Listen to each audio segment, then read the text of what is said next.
What do you do when a big investment suddenly disappears? Well, that's exactly what happened to the Balsa family after they paid over $3,000 for a month-long trip to Cuba. But then the agency they paid was gone. Emotionally, it's been very upsetting. Lori Balsa is at the center of a big problem, and it's not going over well with her family. My mother-in-law cries herself to sleep every day. Lori, her husband Robert, and 2 children were looking forward to visiting their family in Cuba this summer.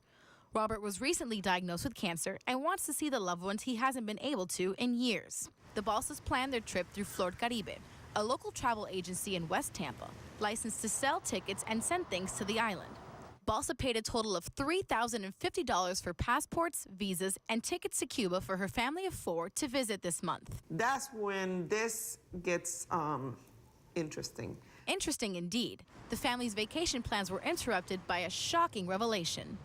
A lady from the Cuban Charters called me, and she stated that she needed me to come into the office and pay for my tickets if I was going to travel to Cuba on June 30th. The same tickets Balsa already paid Flor Caribe for. Said, oh, you know, I've paid Flor Caribe. I'm sure that, you know, they'll pay you. And the lady said, well, hun, you haven't heard, have you?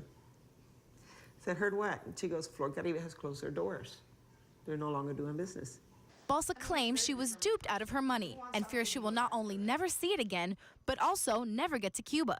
The kids wanted to see their cousins.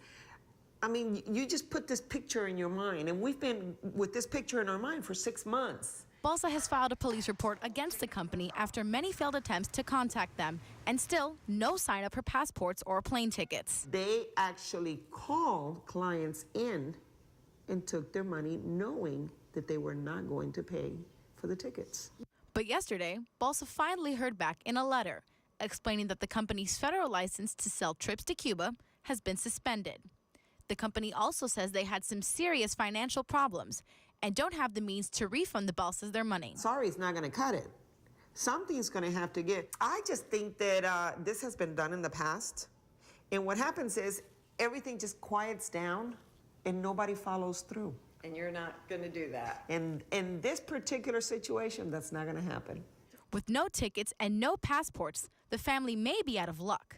But Balsa wants to spread the word and hopes other victims will come forward. I still want to go to Cuba. I think my husband deserves it.